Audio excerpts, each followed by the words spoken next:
I'm here. I want to talk with you about something dear to my heart, and it goes like this. How to turn your workplace, your job, into an experience of personal development. You know what a midlife crisis is, right? A midlife crisis is when you get to the top rung of your ladder and realize you leaned it against the wrong wall. Now, so I'm going to do everything I can in the next 16 minutes to help you lean your ladder against the right wall. Dobrze? Okay. Now, nieźle. Nieźle, not bad, okay. Zobaczymy. Okay. Now, some of you that are already past your midlife crisis, I have another saying for you, and that is it's never too late to become what you might have been. Okay? So here we go. Going to go fast. Where do you spend most of your awake time? What's the answer? Work. So maybe some of your students, but when I ask the question, how many of you spend 8 hours a day at work? Let's say you work, raise your hand, 8 hours a day. Okay, 9 hours a day, 10 hours a day. Come on, 11, come on, 12, see? Okay, I rest my case. You work more than you sleep. You spend more time at work awake than anywhere else in your life. So the workplace is an extremely important part of your life. Now, I ask people, I'm going to ask you, as a human being, are you a finished product or are you a work in progress? What would your answer be? Work in progress. Everybody says that. I go, okay, where do you do your progressing? Where do you do your developing? And people talk about seminars and they talk about their religious institutions, they're reading books and so forth. And I say, what about the workplace? And they go, workplace? What's that got to do with, progressing? So this is my mission in life, really, is to help people turn the workplace into a place where they can grow and develop. In America, this is kind of the way it's seen by many people. It's like I have a life and I have work. How do these two relate to each other? Some people let's see, do I have a laser here? Does this work? Yeah, oh, cool. So some people have a life and a work, and they're trying to put them together in some equal fashion. Other people say, you know what, no, my life, I think some of the people that were up here performing are this way. I've got a life, and my work is a part of my life, but it's not my whole life. This is what I experienced in Poland. I experienced that, I was given a talk recently in Wrocław, and a young man came up to me, and he said, my mother, he's a photographer, and he said, my mother said, why are you wasting the education that we gave you? Why don't you go get a real job? And because he said, my mother's from the older generation in Poland where the important thing is have a job. It doesn't matter what the job is. It doesn't matter if the job fits you or not. It doesn't matter if it has anything to do with what you really want to do. You've got a job, keep the job. For Pete's sake, why don't you go get a job so you'll have a job? I'll tell you in a minute why I'm going to advocate that all of you, how many of you have a job? Okay, in a minute you're going to see I'm going to advocate that you quit your job, so stand by. Now, don't get nervous. It's all right. This is what I notice a lot in Poland. People actually build a wall between their life and their workplace. My friends have told me that in the old days, your family system, your social, your friends were completely separate from work. They said you can work beside someone for years and not know really the name of their spouse or if they have children or any problems going on in their life. It's completely separate. So what I'm saying is you can't separate. How can you separate your life from your work? You are a human being in both of those places. So I've got a suggestion for you here. Oh, you can't see that. It's a really cool picture, but you can't see it. It's not what you made today when you go to work. It's not just what you made, but what are you being made into? It's not just what you produced for the company, but what is being produced in you while you're producing that for the company. Or like this, it's not just what happened today at work, but what is happening inside of you while all that stuff is happening at work. Two people go to work side by side. One person goes home at the end of the day and says, oh my God, what a disaster. No.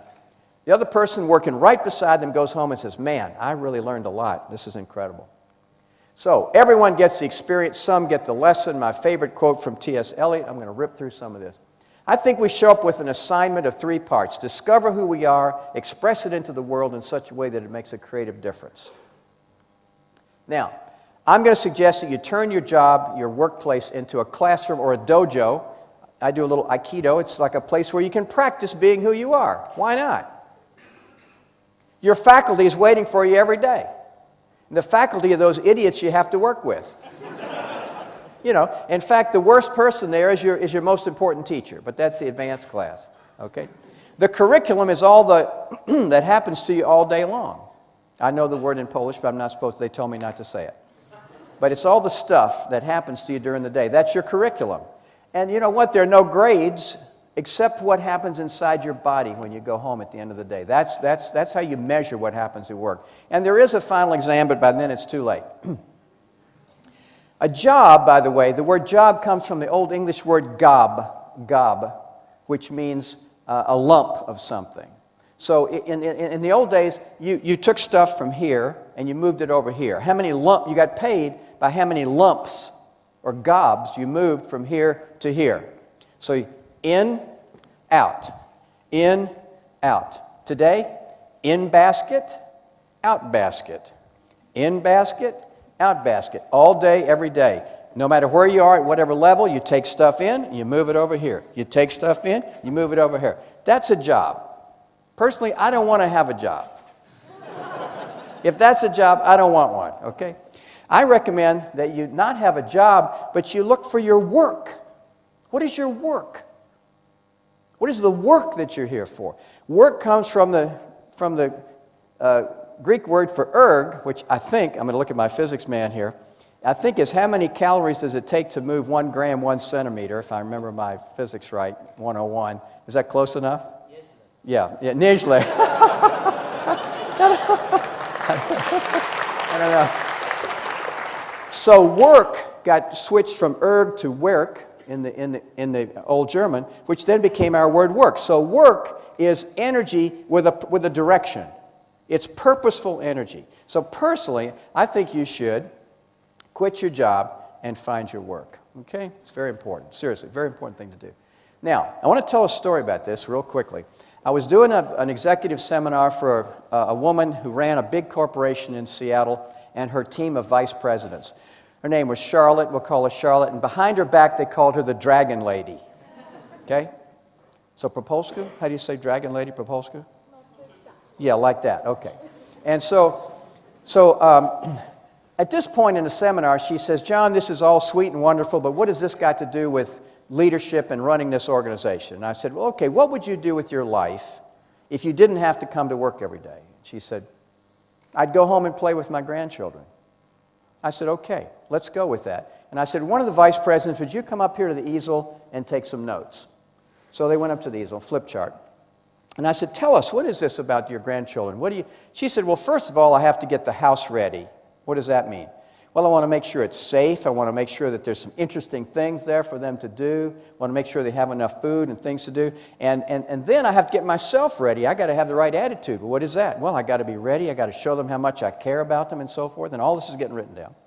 Okay, the kids are coming. What do? Well, I get down on my knees and greet them at the front door. On your knees? Why? Well, I want them to know, I want to meet them at their own level and so forth. What do you do during the day?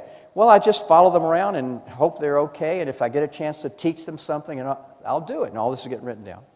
Then she says goodbye to them at the door. Now, at the end of the story, she's kind of quiet, a little bit emotional. And I said, what's going on? And she said, well, this is very sweet. She said, but I don't see what it has to do with leadership. So I've got of course, I'm the consultant, right? So I'm scared half to death that there's not going to be any connection between this and she's not going to find it. But I look at the flip chart and I said, well, let's just look at this, look at that, and tell me what you see. And she read it. And I said, maybe this is another description of you as the leader of this organization. And she said, Moi Bože. No, she said, oh my God, she said, my God. She said, do you mean that I could bring the grandmother to work? And all of her vice presidents were going, oh, God, yes, oh, please, you know. And so it's really interesting. I came back 3 months later to do some follow-up, and the receptionist at the front desk was like 3 levels down from this executive team, 4 levels. She said, John, come here. She said, Grandma's in the building. So it's great. So the question I have for you is, who is that lives in you that you need to bring to work? See. Now, we're going to go do some more. This is what I call the deferred life plan. This is the default plan that we were all taught in America. I'm convinced you were taught this here. You work really hard right now, do whatever you have to do in order to have what you need to have. Then as soon as you have enough of that, whatever it is, money or status or the trophy spouse or all the toys, whatever you need, as soon as you have enough of that, then and only then do you get to be happy, be at peace, be, relaxed, whatever it is. Now, there's only one very small problem with this formula. It doesn't work. Dlaczego? Why? Because you never have enough. If I ask you how much money do you need, what's the answer going to be?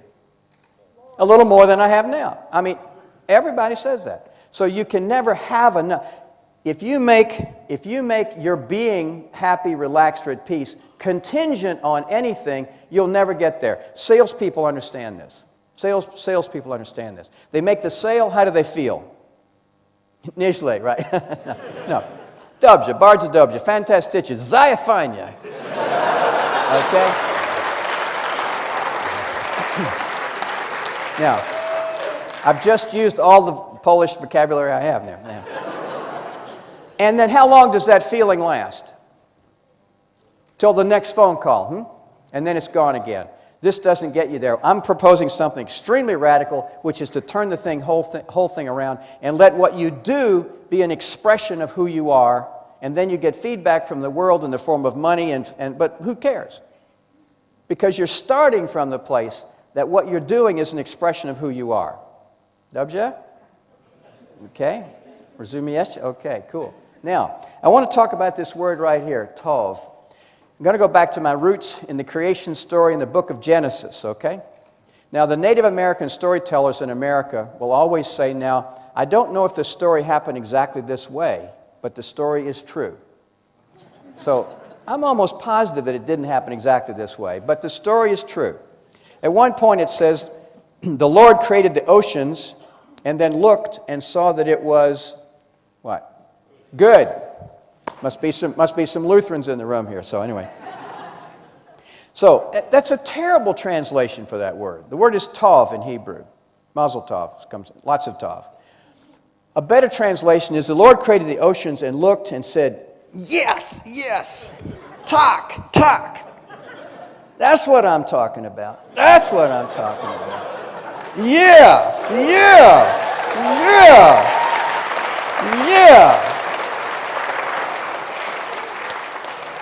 That's a piece of me out there in the world where you can see it.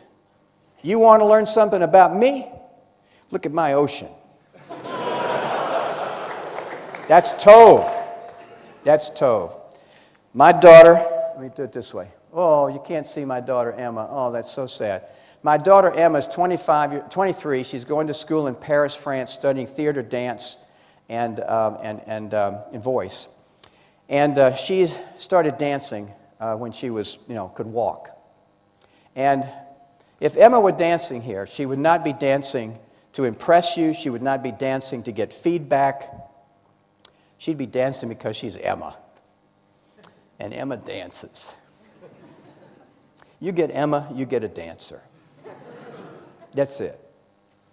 The other day on Skype, she said, Dad, if I break a leg and can't dance, she said, I don't know what I'm going to do. She said, this is who I am. You get Emma, you get a dancer. My son, Asa, I wonder if you get a picture of Asa. No? No, too bad. Oh, there he is. My son Asa is now 25, plays piano and trombone, classical jazz, and so forth. And I came in this little house that we had, a little teeny house, big grand piano, filled the whole living room. And Asa was playing this Rachmaninoff piece, okay? The whole house was shaking. Little teeny house, big grand piano. And I stood at the back door, and I just let the music just wash over me. And I stood there, and I had this insight. I could picture Asa at the piano. And then I realized that the house was not shaking with the piano.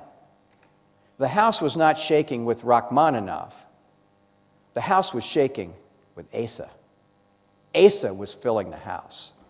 That grand piano just sits there until Asa puts his fingers on the keyboard. That Rachmaninoff is just dots on a piece of paper until he reads it and interprets it through who he is and puts his hands on that keyboard, and then the music happens. You are in a job somewhere, a workplace somewhere, your name is in a box on an organization chart. That's just your piano. And your job assignment is just it's Rachmaninoff. It's just dots on a piece of paper until you put your hands on the keyboard and then you start to play. If you leave and another name goes in that box, the music will be different.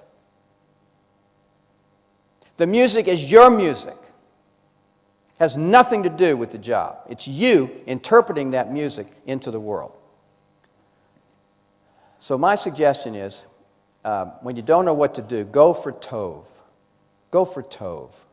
Tov is when what you're doing is a full expression of who you are at the core of your being in such a way that it contributes to the other people around you and it is in alignment with what life or what creation needs from you. So, every day that you go to work, just ask yourself, what's the lesson here? What is this for me? Instead of saying, I wonder why this happened to me, just turn it slightly and say, I wonder why this is happening for me. I wonder how this might be happening for me. So, thank you so much for the chance to be with you. I highly recommend going for Tov. It's an extraordinary way to live. You get Emma, you get a dancer. You get me, you get this. Okay? Thank you very much.